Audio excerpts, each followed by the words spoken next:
right. So hello, everyone. Welcome to our second career speaker series of the 2021-2022 academic year. My name is Claude Richard. I am the outreach coordinator and advisor for the Computer Information Technology and Cloud Computing programs here at Delgado Community College. And I'm the host for this event. So today I'm joined by Charles Carriere, president and founder of Scandy Inc. Charles received his BA in anthropology from the University of North Carolina at Chapel Hill, where he was a Moorhead Scholar. And after earning his MBA from the Tulane University Freeman School of Business, he was an analyst and institutional stockbroker at Johnson Rice for over 20 years. He co-founded Scandy in 2014 with Cole Wiley to develop 3D scanning applications, and he is here today to talk to us about startups and all the stuff that you need to think of before you go and start up a startup.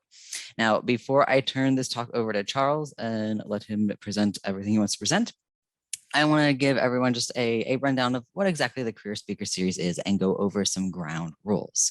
So for those of you who are new or have forgotten the last time since we had Hurricane Ida happening, the Career Speaker Series is a monthly series of guest presentations from industry professionals in the IT and related fields to talk about what it is that they do, how they got there, and pretty much how you can do, all that career information that maybe we never hear about when someone asks, what are you going to be when you grow up, right? So we put on these events to demystify tech careers and opportunities in the world for all students, faculty, and staff of Delgado, as well as for members of the community. And I'm trying to admit people and clicking around, so forgive my distracted look. So yeah, technology is all around us and we want to give this back to you guys. So for this presentation, we will have some time for Q&A at the end. So I am asking everyone to please mute yourself until the open floor Q&A. If you are someone who, has a burning question, needs to get it out there, you can feel free to drop it in the chat and I will get them to Charles when it is the Q&A time. Finally, and then I will be done. If you are having fun today, we encourage anyone watching to shout out about it on social media with the hashtag #TheOtherCSS, and be sure to add us at @DelgadoITPro on Instagram, Twitter, and LinkedIn. I will drop all that in the chat.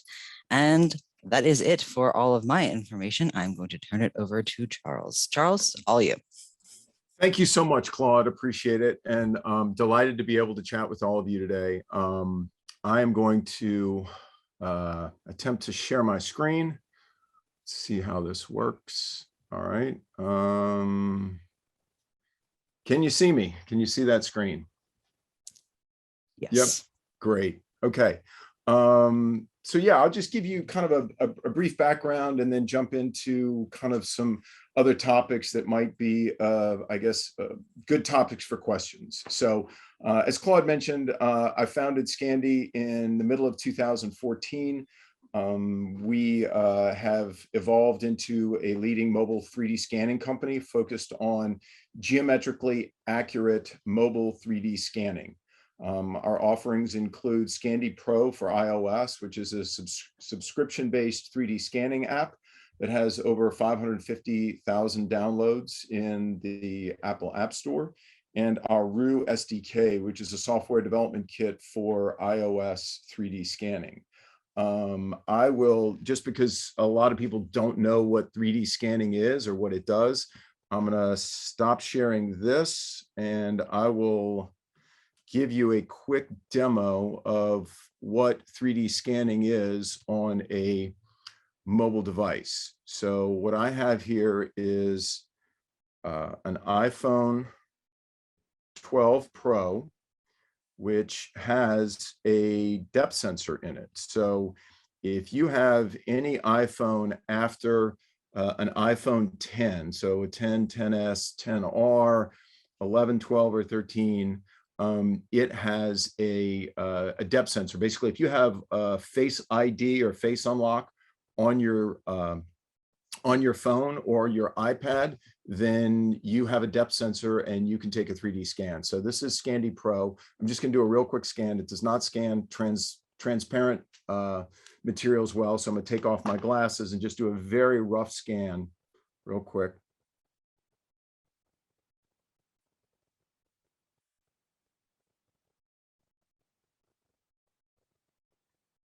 So as you can see, I've just taken a very rough 3D scan of my face, and I could do a full head, a full torso, depending on the settings, but that's basically, um, how you take a mobile 3D scan with your phone. Um, so actually, happy that the demo effect didn't go into uh, full effect there, but we'll go back to the slides and continue. So that's 3D scanning. How folks use our application is everything from, believe it or not, taking a 3D scan to make a 2D piece of art and posting it on Instagram. Digital artists use our materials. We have a lot of podiatrists and orthopedists who use our software in the to create custom orthotics. So foot scanning is great. People are using it to correctly size shoes.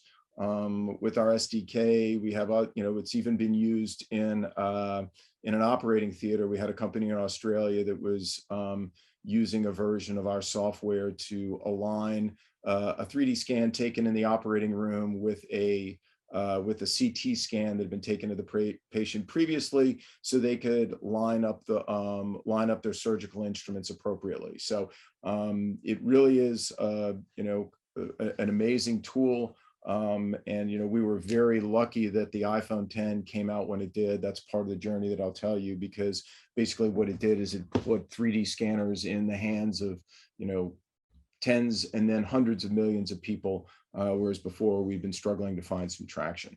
So about me, as Claude said, I have my BA from UNC and MBA from Freeman School of Business. I am a New Orleans native, married with four kids. Bonus points at the end, or whoever wants to drop in the chat for anybody who gets the literary reference of the title of that slide. But just to be clear, I founded Scandy, believe it or not, as a side hustle while I was at Johnson Rice. So I'll get a little bit into what is commonly referred to as the founder's journey. In 2012 through 2014, I was really obsessed with 3D printing.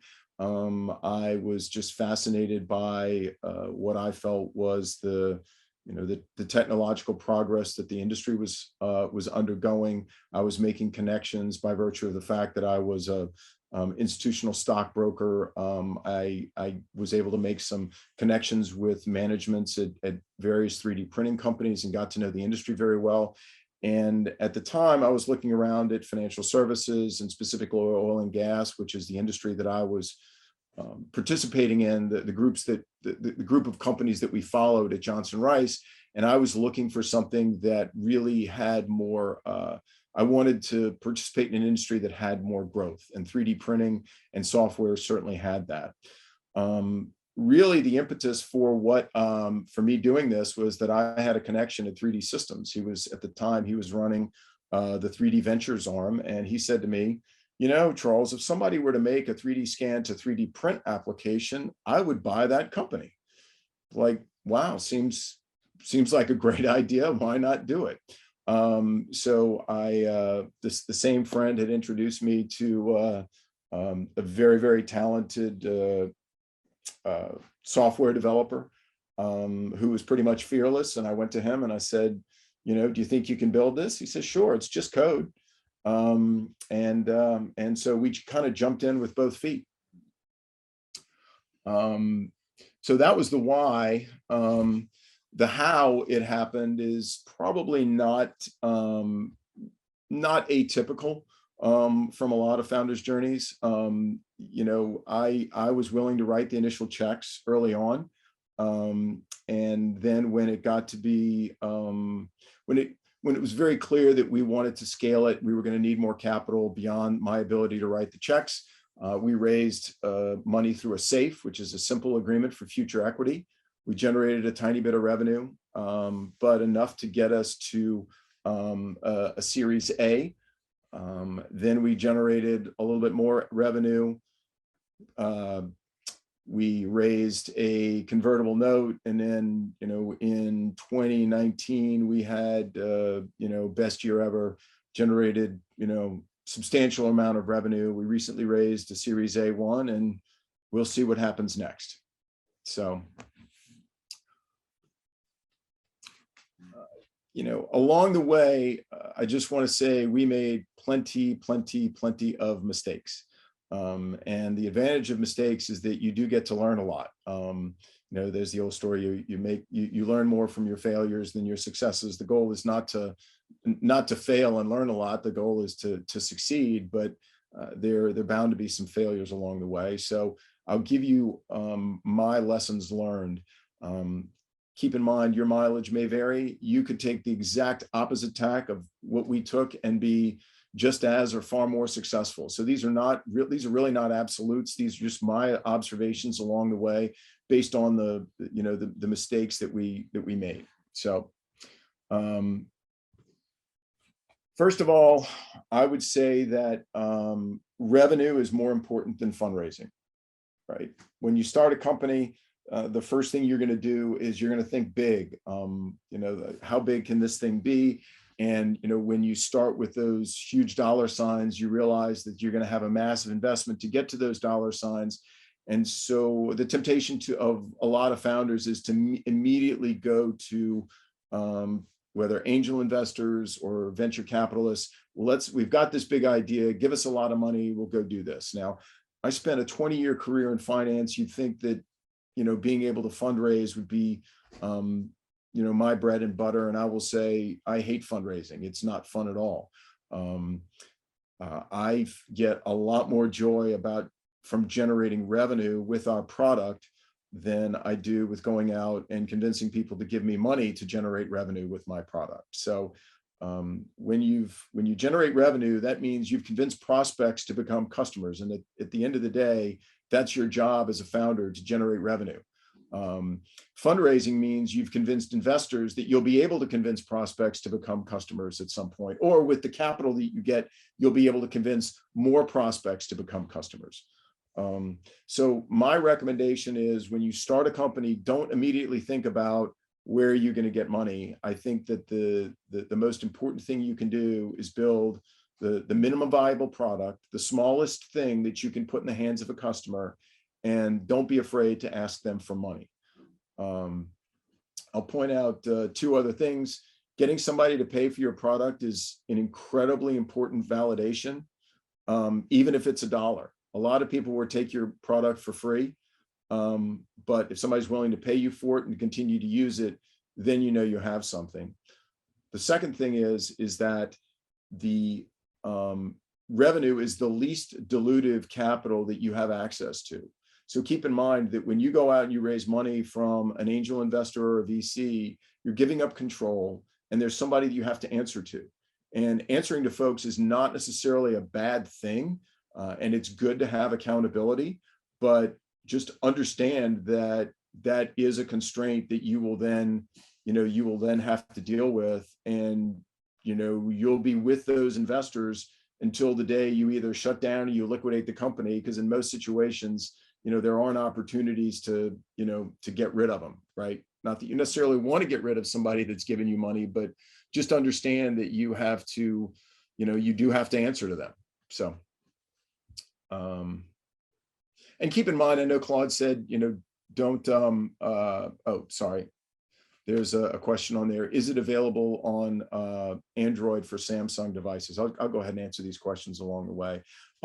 Actually, the first version that we did of Scandy that we launched was on the Google Tango platform. Google has since shut down that platform, so we're not offering it on Android anymore. It's just that I can get into the specifics of the Android market later, but it hasn't been worth the engineering investment to get in, to be able to break into the Android market, just because it's so fragmented. The depth sensors aren't uniform. The libraries on the phones aren't uniform. So anyway, sorry. So the next slide, know your total addressable market. I think that this is a really critical thing to examine when you are considering building a company. I don't know if y'all recall this quote: if someone were to make a 3D scan to 3D print app, I would buy that company. So when Cole and I founded Scandy, my total addressable market was one, right? There was one company that I was building this company to sell to. So really your total addressable market is the person or the people that you're solving a problem for. Now I'm being a little flip about that. Our total addressable market was, effectively more than one, but we founded the company on the promise that, so 3D Systems had recently inked a deal with Intel, and Intel had made them a promise that, by Christmas of 14, the Intel RealSense sensor was going to be in laptops and computers and devices, by 1 million by Christmas, right? That did not happen, and it didn't show up until years later. So when we launched our app in April of 2015, really the total market of mobile 3D scanners was 20 to 30,000 units of something called the structure sensor, which was an attachment that you put onto an iPad. That doesn't include the Connect install base, but we were really focusing on mobile, not necessarily the desktop market, for lack of a better word. I don't know if y'all remember the earliest versions of the Xbox had the Connect motion sensor bar, which was actually a depth sensor. So Google's Project Tango, and that's the Android version of the,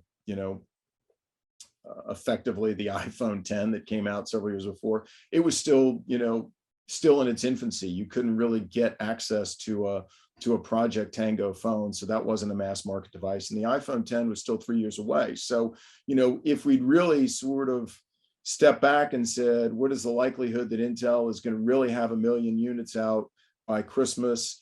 And we were a little bit cynical about that, we might never have started the company.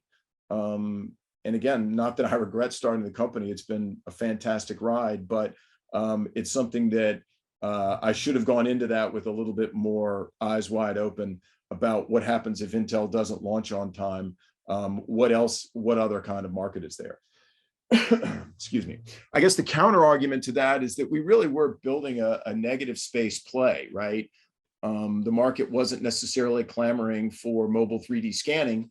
We knew we were ahead of the curve, obviously, since Intel wasn't out with their 1 million devices. But in a negative space play, sometimes you have to participate in building the market. So I would say be aware of the market that you're going after. Understand if it is a negative space play, or if you do have an installed base of users already that you're just trying to solve a problem for better, cheaper, faster than existing players that are out there.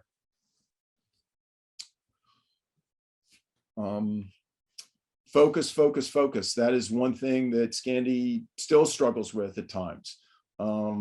Especially when you're in a negative space play and you're one of the few people out there, and you realize how many problems you can solve, how many people you can impact, right? You want to impact all of them. You want to build all the things. You want to make your application as broad as possible and have it solve as many problems as possible.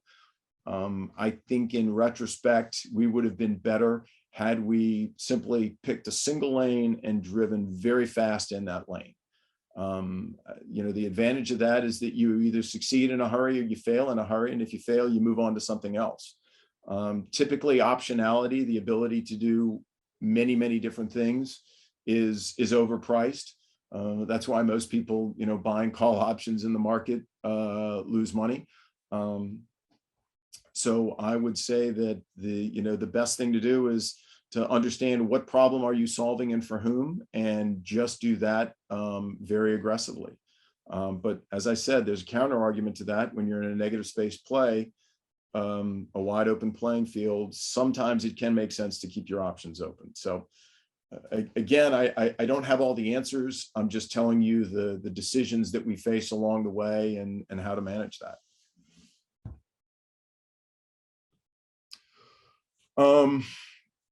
And I guess the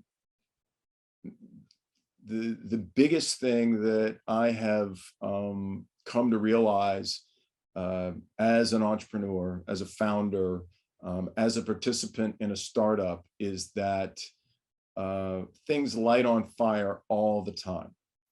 And typically startup founders, entrepreneurs, people that work in a startup are not the most patient people. And if you have a problem, you want to solve it right away.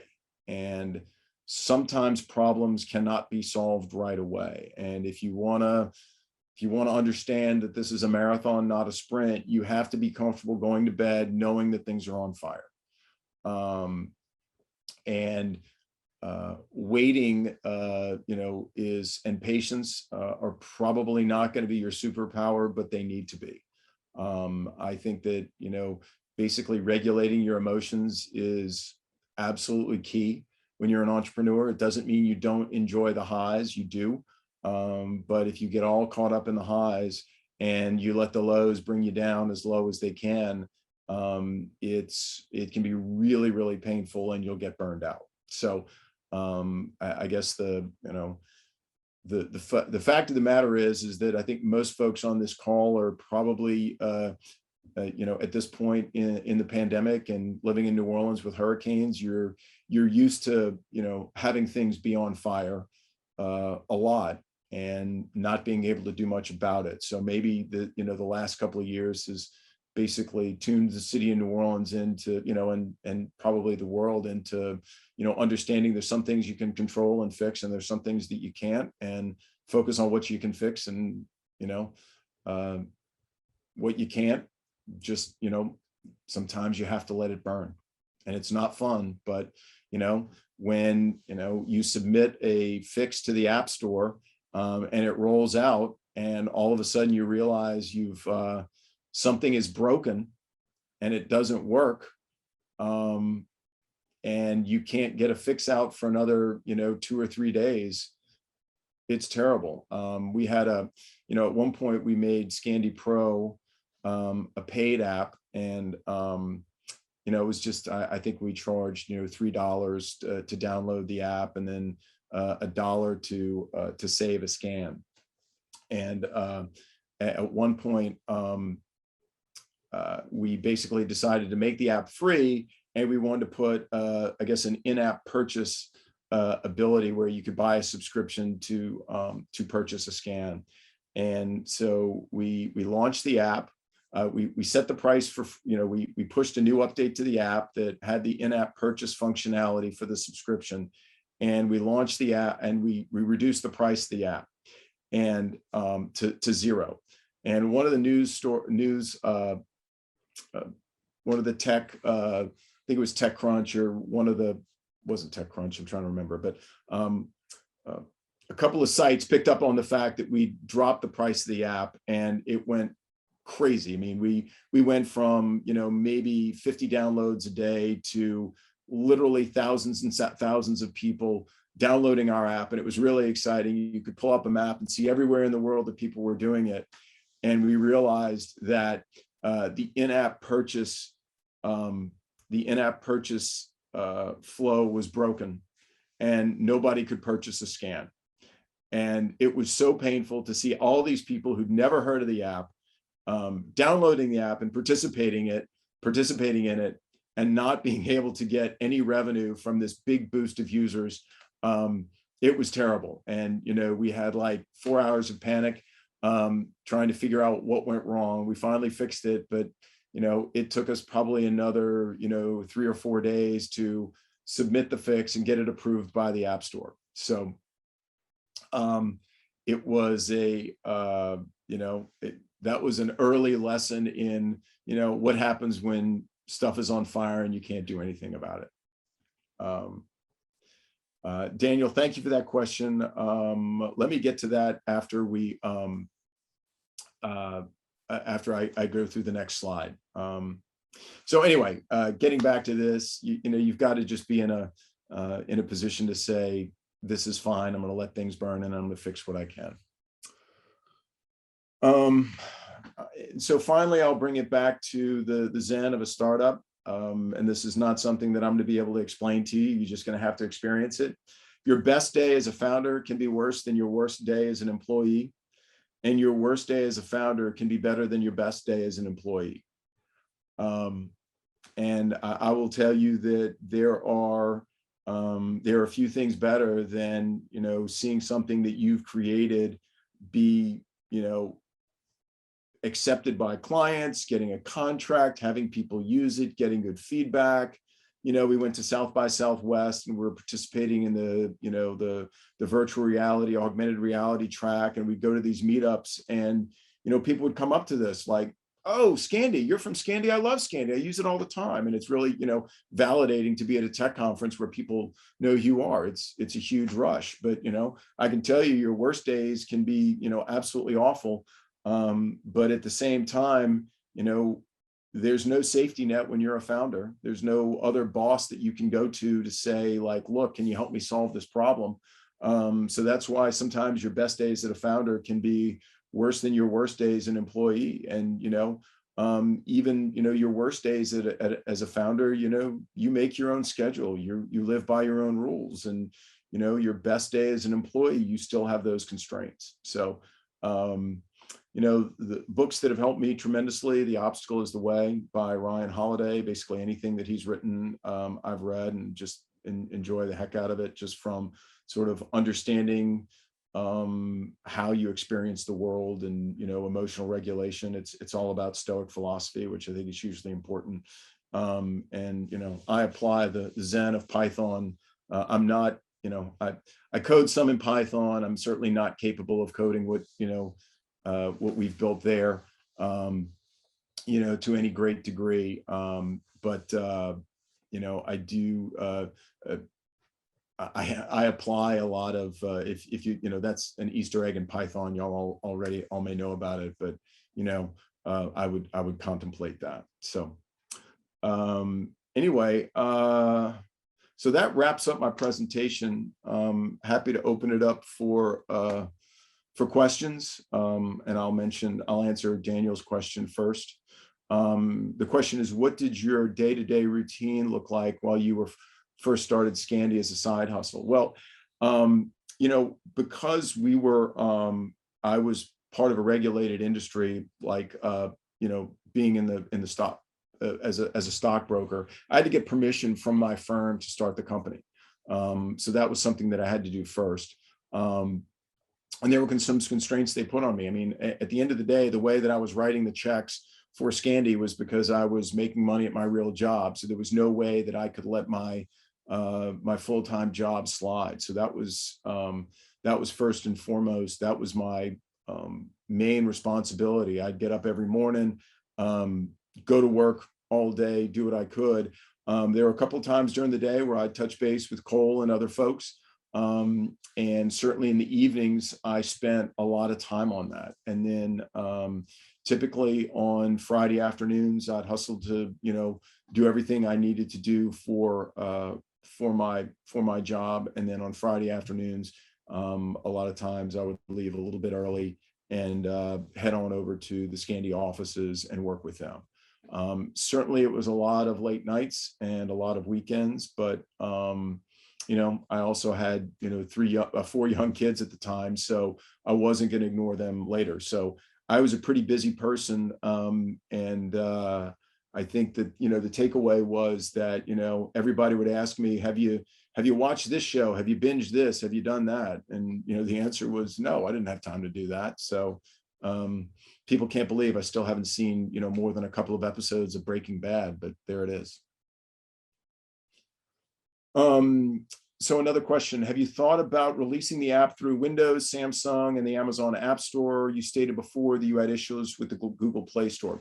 So the Google Play Store was not really the issue. The issue was the Android ecosystem. So we need a depth sensor in the phone in order to create a depth scan, or to create a 3D scan. There were also some add-on sensors like the structure sensor, or we had a partnership with a German sensor company called PMD Technologies that makes something called a PicoFlex that we could plug into an Android phone and take a scan. So there was a way to do it without an embedded depth sensor. Here's the problem. There are certain software libraries that our software needs to run on. So for instance, the Samsung Galaxy S8, let's just take that phone. The US version uses one GPU chipset and the European version uses a different GPU chipset, right? The libraries on the software libraries on those two different chipsets are not the same. So we would work beautifully on the US version, but we would not work on the European Union version, right? So it didn't make sense for us to to try and rebuild the software for the EU version at the time, because right as we were rolling this out, Apple came out with a very standardized hardware with a great depth sensor embedded in the phone. Now, needless to say, if Apple hadn't done that, we probably would have gone down that path. And we tried to do it for a while. We kept it available on the Play Store. But at the end of the day, it just made more economic sense for us, for our small development team, to just focus on making scanning on an iPhone 10, or that version of phone with a true depth sensor as good as we possibly could, as opposed to trying to capture the entire market. And that goes back to the focus thing. We decided to focus on that, and there was a lot of internal debate. I'm the one that wants to do everything. We finally said it just doesn't make sense for us to try and support the Android ecosystem, with all of the the messiness around it, when we could just focus on Apple and have a great product and reach a ton of users. So were there any issues of intellectual property rights from exploiting Apple's iPhone built-in features?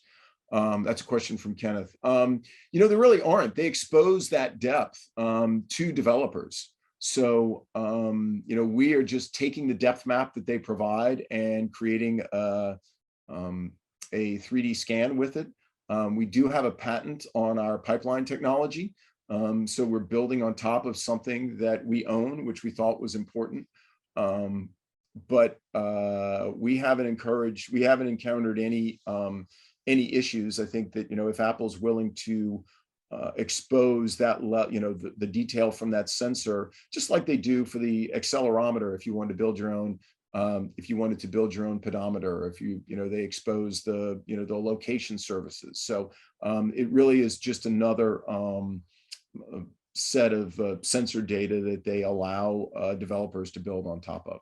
I have a question. Just what kind of interpersonal or soft skills would you say are important for anyone who's looking to be a startup founder? Like those skills that they don't necessarily teach you in like how to code class.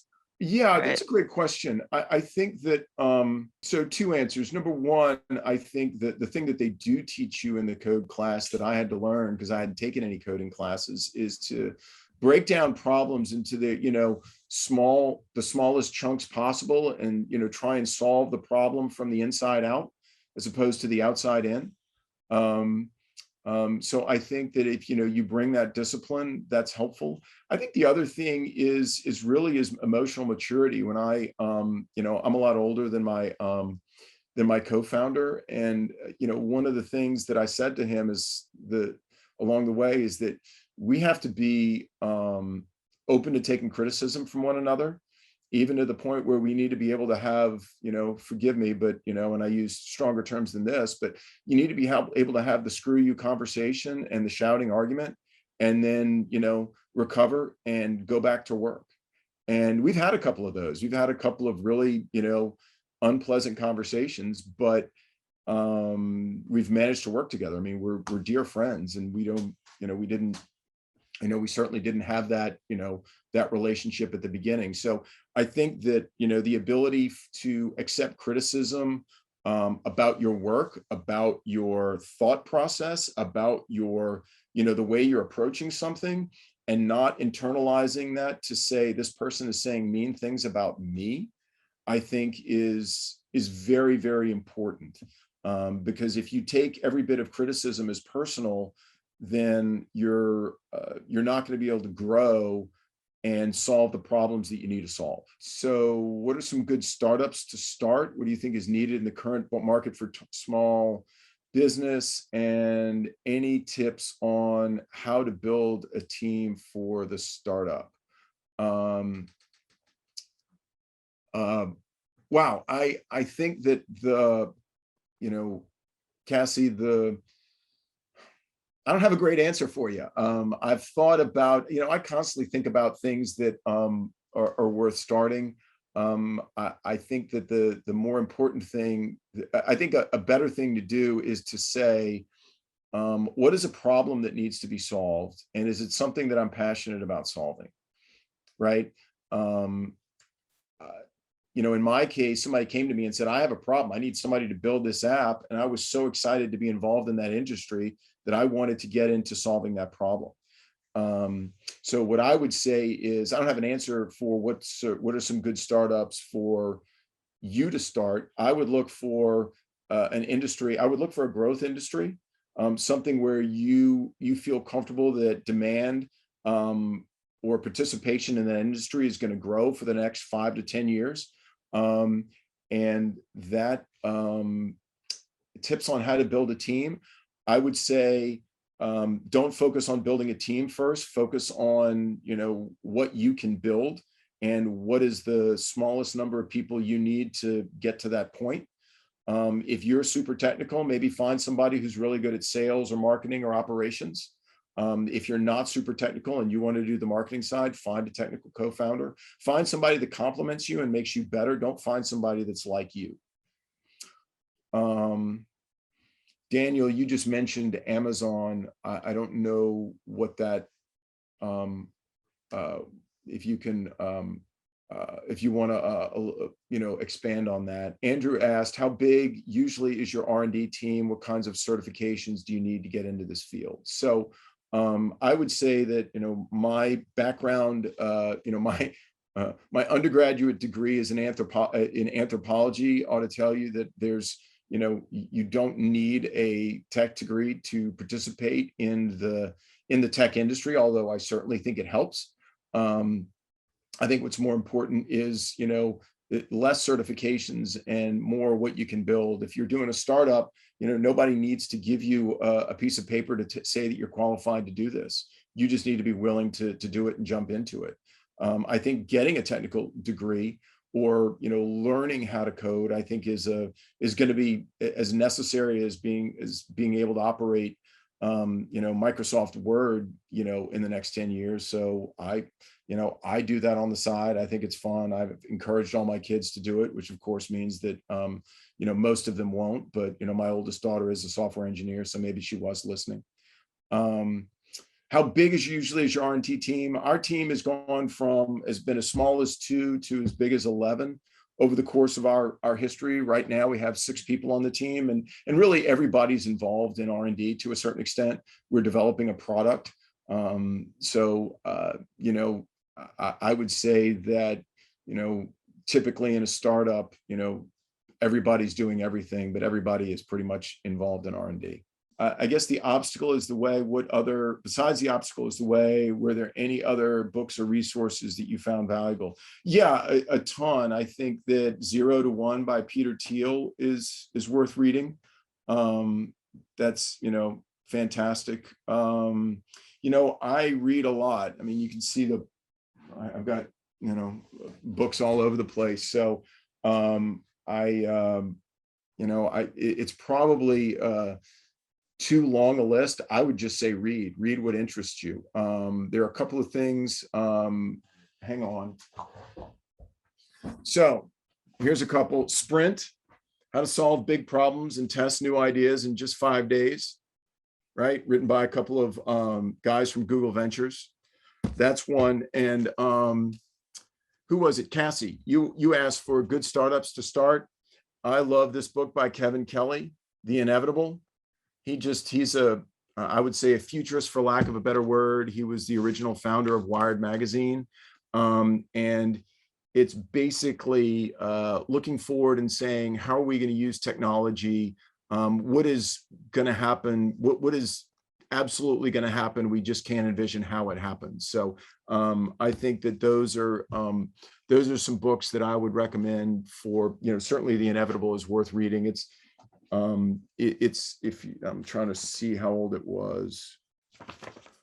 It came out in 2016, and that's why it was over there. I'm just about to read it again, just to see how far we've come on this, but it's pretty amazing. I don't know if anyone else wants to jump on in Mike or in chat, but I do have a question about when you had mentioned reducing the app prices. How do you make those kind of decisions? Initially, hey, what are we going to do charging wise, and then those changes? Yeah, so I would love to tell you we've done a bunch of A/B testing, and the great thing about A/B testing is you get some really good information. The hard thing about it is that you've got to build that into the product. So really, what we've just kind of done trial and error. It really has been there are other apps that we have in the App Store, or that we've had in the App Store in the past that we've allowed people to purchase, and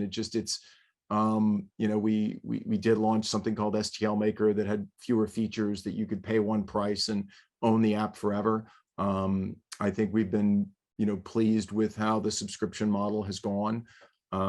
So it really is I think that we may get to the point where we double the price of the app and see what happens. So you really don't know. We don't have great that's something that we can and probably will do a lot more work on. Awesome, thank you. And I see Kenneth has a question in the chat. I have a much desired product. If I knew how to code, I would be a millionaire already. I have customers who want me to complete this project. How do I use them to get this done? Well, that's something that I think is really helpful to touch on, Kenneth, is that there are a ton of no-code tools out there. In terms of, if you want to build a database, you can use Airtable, and it's super easy. Again, I don't want to say that it's, completely intuitive, but there are YouTube tutorials to create a database using Airtable, right? And if you want to have a front end, you can download Notion, and with Super SO, you can make a very simple web page and a blog with that. There are plenty of tools available for folks who don't know how to code. And so I think that if you have customers who want you to complete a project, I would say, what's the smallest thing you need to do for this project to work? I would go back to, if you're not familiar with the concept of an MVP, but that's the minimum viable product. What is the product with the least amount of functionality that still solves the problem that my customers need solved, right? Launch with that. And then once you've validated that, then you can improve it. And I wouldn't be, the one thing that my team is sick of hearing me say, but we're not going to let the perfect be the enemy of the good, right? And I think that's the essence of an MVP, which is, we're going to build something good and put it out there and see validate that, and then we're going to make it better. So I think it was Reid Hoffman, the founder of LinkedIn, that said, if you're not embarrassed by the first version of your product, then you've launched too late. So it doesn't mean you want to launch with something crappy, but it doesn't have to be great. It just has to be better than what is out there now. Would the cost depend on how many users have either downloaded your app or how many users are currently using it? Do you collectively come together to discuss a price for your product? So our cost is not, we don't have any cloud infrastructure to support. We have cloud infrastructure to support development. Our app does not use anything in the cloud, right? Everything is done, computing on the edge on device. And that's one of the things that distinguishes us from others. So our costs do not go up as users use the app. And so collectively come together to discuss a price for your product. Yes, we had a number of different pricing meetings about the product. But it's not something that we play with a ton, quite frankly. I have a question for you. So you said about like making mistakes. I guess how do you cope uh, with failures and avoid that burnout of if things fail and catch on fire a bunch of times? What are some skills for that? Yeah, I had this insight some time ago where it was just like, man, if the problems would just stop coming, we could really make something happen. And the insight is that that's why you're there, right? You're there to solve problems. And the fact of the matter is, if there weren't unexpected problems, then you could you could solve everything with an algorithm. But that's why you're there. So I think it's just a realization that that's what you're there for. An understanding that if you fail, you do learn. And I think staying alive is the biggest thing. If you make decisions that are not going to be fatal, then it's easier to cope with that. So, but we've been on the brink a number of different times, and we've managed to see our way through it. So, it's been, I don't have a magic bullet for you other than it's just about endurance. I think it's Jim Collins. Who is it? Guy that wrote Good to Great. Hang on, I'll Google that. There's the concept of the 20-mile march. Yeah, Jim Collins. So this is I'll post this in the chat. I think that this is a helpful thing to keep in mind, which is,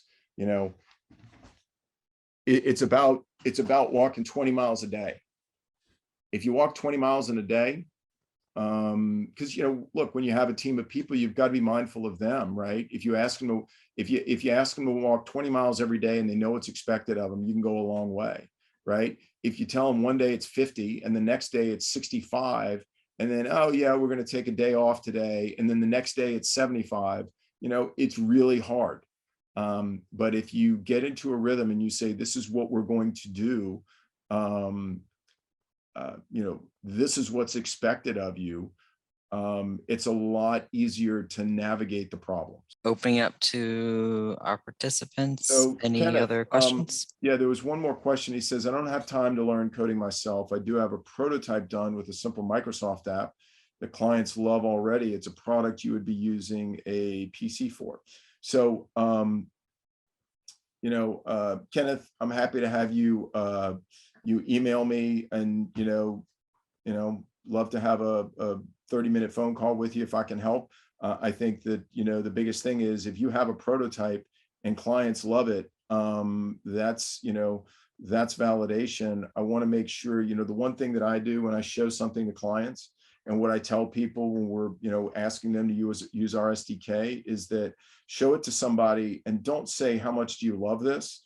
Tell me why it's, my invitation is, tell me why it sucks, right? Tell me why you wouldn't use this app, right? So start off with the null hypothesis is that this thing sucks, right? And if they confirm that null hypothesis, then you go back to the drawing board and make it better, right? But if you invite people, basically what you need to do is you need to invite people to tell you that your baby is ugly, right? Because if they tell you your thing is beautiful, you don't know what to improve. And I can promise you it needs improvement. So what I would say is, get some real validation from them. Say, look, why won't you use this today? What needs to be done? What's ugly about it? What's terrible about this? I want to hear what's terrible so I can fix that thing, right? And if you invite them, they will tell you, and you have to be grateful for that. And this goes back to the, when somebody says, I don't like this thing or this opinion that you have, you can't take it personally. You need to rejoice in that, because that, that's real, honest feedback. And again, I'm not telling you that they're not sincere in what they're telling you, because I haven't seen your product. I don't know what the feedback, but if you ask somebody to tell you that it sucks and they say, it really doesn't, it's actually pretty good, when can I get my hands on it? Then I would say, okay, what needs to be done before you get it out there? right? So it sounds like if you've got a prototype that actually, what are you doing to take the prototype to an application? I would look into some of those no-code tools, um, Zapier, Airtable, if this, then that, and Notion. Here, I'll drop those in there. Thank you, Charles, for being with us. Thank you, everyone, for attending. From a month, November 3rd at 10. We're going to be joined by Mary Legendre. I hope I'm saying her name correctly, product manager at Revelry Labs. She's awesome, by the way. I know her. Oh, cool, sweet. So, yeah, she'll be joining us, bar any other hurricanes or natural disasters or whatever can happen. Anything can happen. I'll drop the links for that here in the chat. I'll have the recording up soon and emailed to everyone who's attended. So keep an eye out for an email on that. And yeah, let us know what you think about these talks if you want. And again, thank you for attending, and thank you to Charles for being with us. It was really great to have you. So thank you. Very much enjoyed it. Y'all have a great one. Thank you.